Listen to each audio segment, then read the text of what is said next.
बेशुमार अथा अगणित अतुल जो बुलावो जो नानक दास बोले। जिता जीव पिंड सब तेरा तू अंतरजामी प्रभु भगवान। दास दास गए जन नानक यह तू कराहे तेहा हो करी बखिया। सतनाम श्री वाहिगुरु साहिब जीओ जी।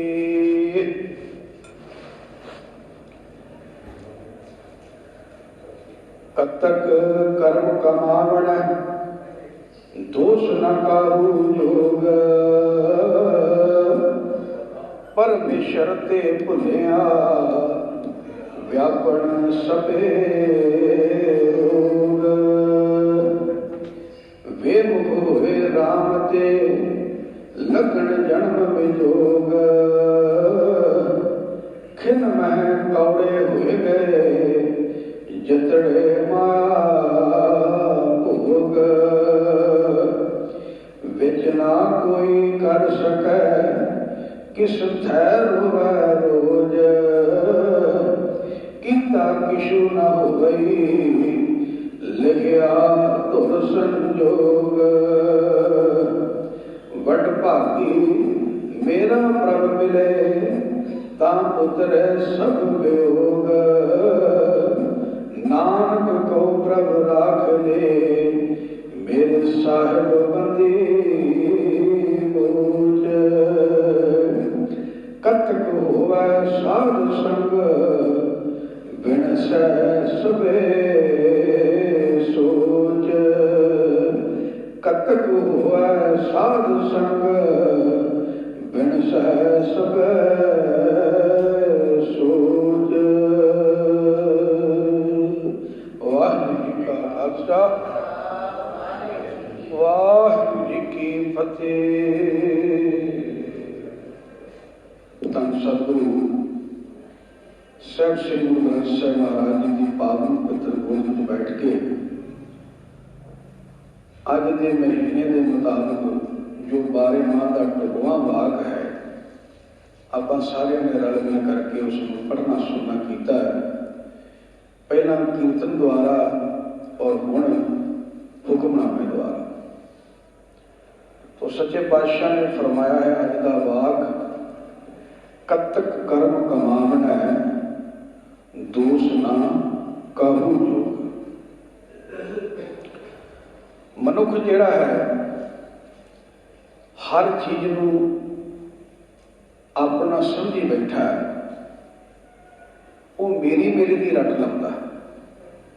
वो आखदा है कि सारी जिंदगी विच मैं घालना घाल के जदोजहद करके यह मकान बनाया है, यह मकान मेरा है। इहदे विच जिहड़ा समान पिया है वो भी मेरा है। जिहड़ियां जगबार दीयां टूटियां ला ला के मैं बाथरूम एडे एडे महंगे तैयार कराए ने, ये भी मेरे ने। जिस ड्रैसिंग रूम में बह के मैं पोचमियां पग्गा बनता हाँ, ये ड्रैसिंग रूम भी मेरा है। पर सच्चे पातशाह तक कुछ होर कहते हैं।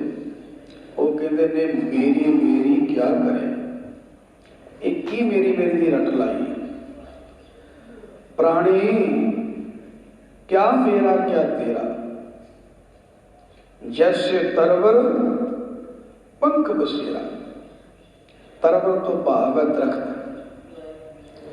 कहते ने जिस तरह टाण के उत्ते को पंछी आके बैठ जाए, वो अपने भुलेखे में ही सारी रात कट बैठे कि ये हुण टाण मेरा हो गया है, तो वो होते नहीं ना गया।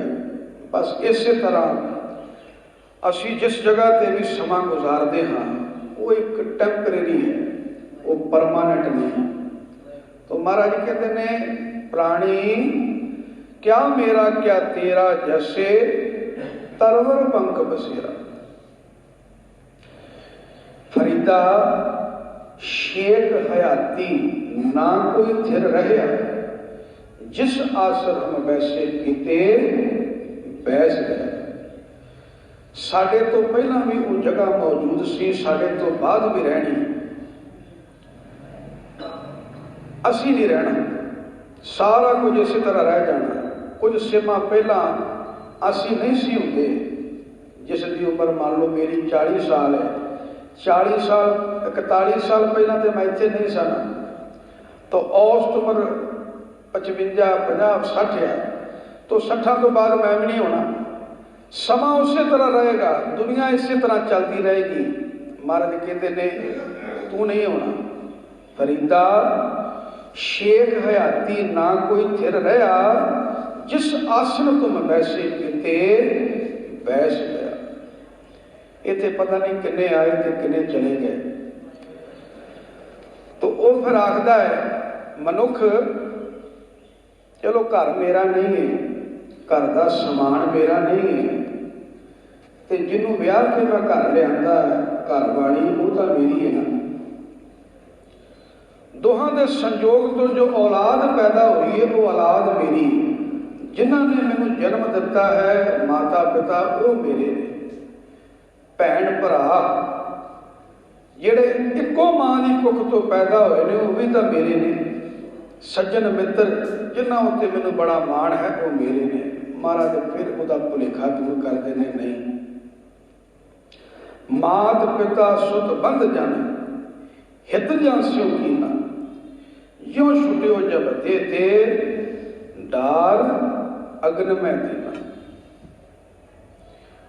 पहला कहते ऊंचे मंदिर साल रसोई एक घड़ी पुन रहन ना हुई। जिन्नियां मर्जी बिल्डिंगां तैयार कर लै, जदों ये शरीर विचों श्वास निकले तो एक घड़ी भी किसी ने नहीं रखना। कहते घर की नार बहुत हित जास्यू सदा रहत संग लागी, जब ही हंस तजी एक काया प्रेत प्रेत कर भागी। यह है असल रियलिटी। कोई मने ते चाहे ना मने, सच तो भाई सच है।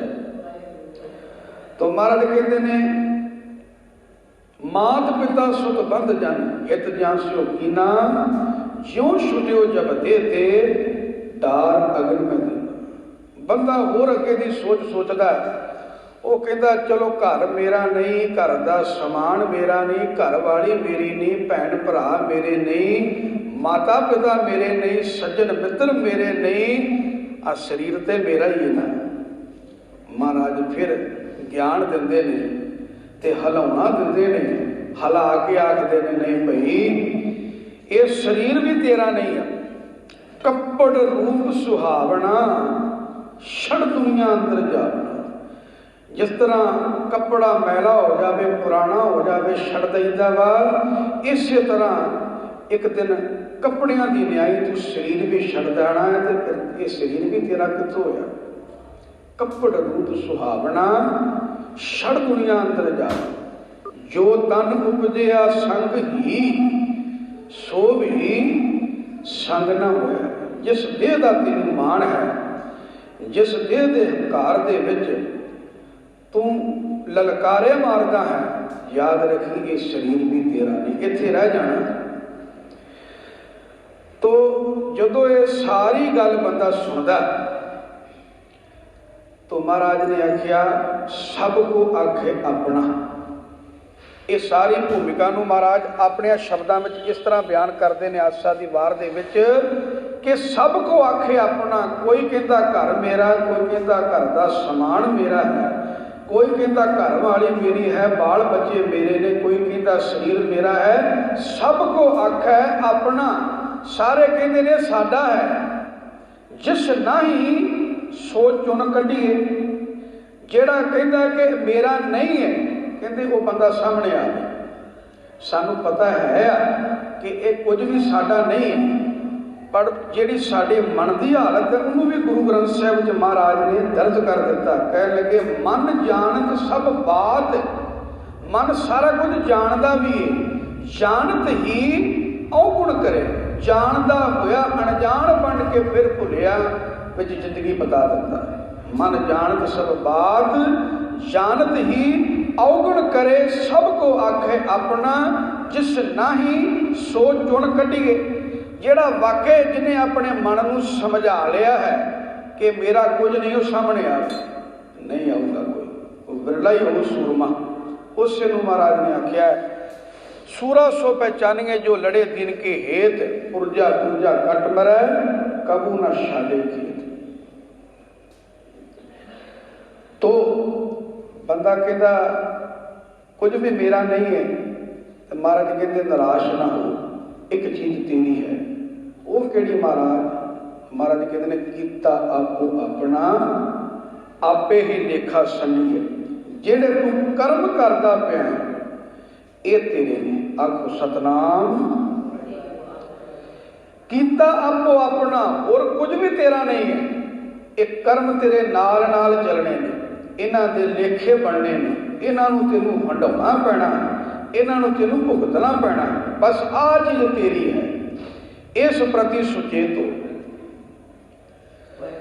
तो महाराज कहते ने कपड़ रूप सुहावना छड़ दुनिया अंदर जावना, मंदा चंगा अपना। मंदे कर्म चंगे कर्म ये तेरे ने, मंदा चंगा अपना आपे ही कीता पावना। बस ये परमेश्वर के घर का रूल ऑफ रेगुलेशन है, ए निज़म है, ए असूल है जिहड़ा भाई अटल है। तो अज दे वाक विच भी महाराज इहो ही सबजैक्ट लैके अगे तुर रहे हैं। ते की फरमा रहे हैं? कतक कर्म कमावना दोष न काबू जो। कतक महीने का नाम है। तो महाराज कहते हैं ये जिन्हों जी तेनों शरीर की विच रह के समा मिलिया है, जिहड़े तू कर्म कमा रहा है, क्योंकि शरीर एक कर्मा रूपी धरती है। हर घड़ी हर पल बंदा नवे तो नरमा कर्म बीजदा है। बीजण वेले तक वो सुतंत्र है, वड्ढण लग्या उन्होंने अधिकार नहीं है। कोई कहे कि मैं बीजिया कुछ होर ते वड्ढा कुछ होर।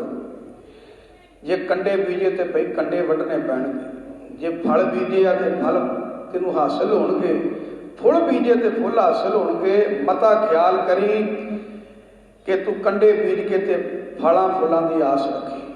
ये कुदरत का उस वाहिगुरू जी के घर का निज़म नहीं। तो महाराज कहते ने कर्म करन लग्या तू सुतंत्र है, उस तो बाद तेनू कोई आज़ादी नहीं है। कतक कर्म कमावने, अपनी मौत दे रहिंदियां रहिंदियां जिहड़े तू कर्म कमा रहा है उहदा ही तेनू लेखा खमियाजा जिहड़ा भुगतना पैना।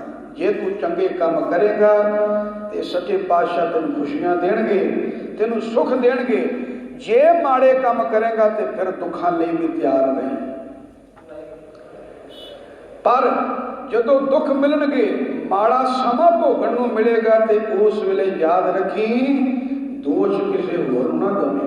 कतक कर्म कमावना दोष न काहू जोग।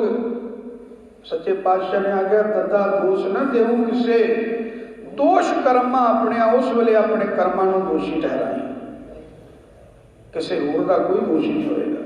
भगत त्रिलोचन ने भी अपनी घरवाली को समझाया ना, आख्या नारायण ने सकाए भूली गवारी दुकृत सुकृत थारो कर्मरी। जदों वेखो उन्हें रब नूं लामे दिंदे रहना। ते भगत जी ने समझाया किहड़ी गल्लों रब नूं नहीं दिंदी। दुकृत सुकृत थर थारो कर्मरी, ये जिहड़ा दुख ते सुख है तेरे चंगे ते माड़े कर्मां दा नतीजा। एक बच्चा सारा साल पढ़ता नहीं है, दूजा बच्चा रज के मेहनत करता है, तो साल बाद नतीजा सामने आ जाना। जिन्हें पढ़ाई की है वो आप भी खुश आ, वो घर वाले भी खुश ने, तो उन्होंने तरक्की भी मिल जानी, अगली जमात में दाखला मिल जाना। तो जिन्हें पढ़ाई नहीं की सारी जिंदगी किताब को हथ नहीं लाया वो आप भी रोंदा है, घर वाले भी लाहनता पाउंदे ने, तो अगली जमातें उन्हें कितों चढ़ना। इस तरह रब के घर का निज़म है। कतक कर्म कमावना दोष न काहू। तो भगत जी ने घर वाली को समझाया कि ये भुलिए, ये अनजाने तू रब नूं लामा ना दे। दुकृत सुकृत थारो कर्म ने। फिर उन्होंने बड़ा लंबा शब्द है, 2 घंटे की घट्टो घट व्याख्या है।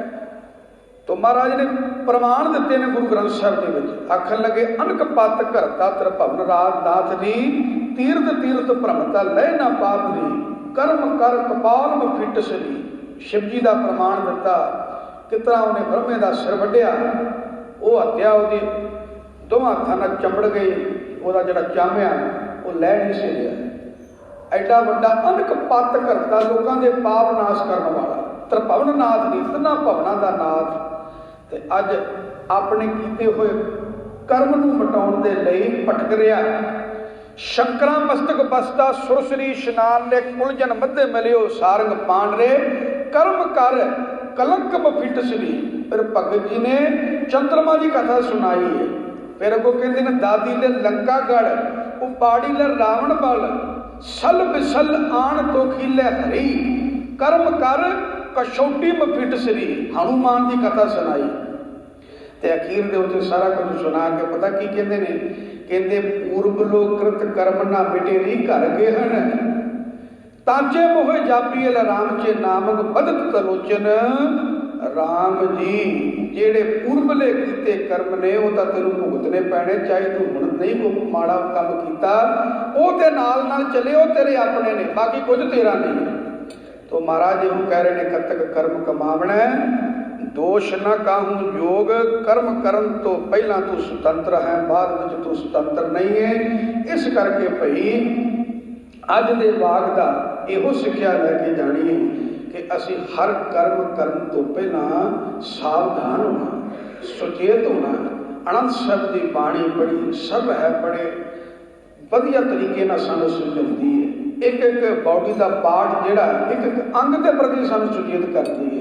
ये नेत्रो मेरियो हर तुम्हें जोत धरी हर बिन अमर ना देखो कोई। अखां नूं समझा, कन्नां नूं समझा, ये श्रवणों मेरियो साजे सुनने नो पठाए। ये रसना तू अनरस राज नहीं, तेरी प्यास न जाए। बॉडी का एक एक पार्ट नूं भी समझाउणा, क्योंकि ये असे भी कर्म करन विच साडे मददगार ने।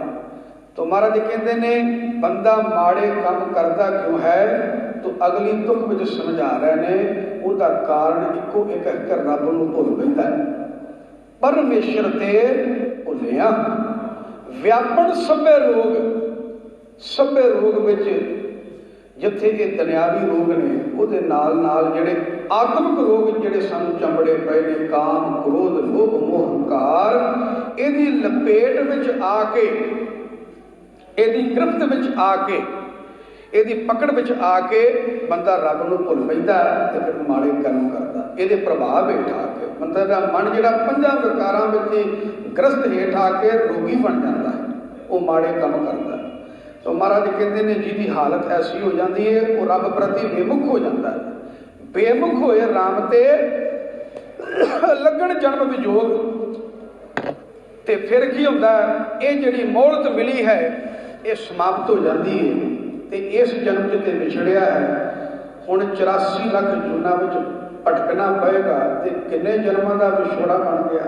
जे किते सुचेत रह के सावधान रह के ये जन्म सवार लवे तो फिर लगन जन्म वियोग वाला दुख नहीं भोगना पएगा। महाराज कहते खिनमै कोड़े हो गए जतड़े माया भोग। जदों संसार तो जाना है तो जदों तेनों माड़ा नतीजा भुगतना पिया, माड़ा खमियाजा भुगतना पिया, तो फिर तेनों होना पछतावा। जेड़े तू माया दे रस भोगे ने वो तेनों कौड़े जापने ने कि मैं कानू आ काम किया, आ काम क्यों नहीं किया। तो महाराज कहते हैं ऐसा काम मूले ना कीजिए जित अंत पछोताइए। जेड़ा काम किया तेनों पछतावा ही होना वा, ते गुरबाणी के ज्ञान हेठ आके तू उस तरह जीवन क्यों नहीं बतीत करता। जरूर ये अवस्था नूं प्राप्त होना, खिनमै कौड़े होए गए जितड़े माया भोग।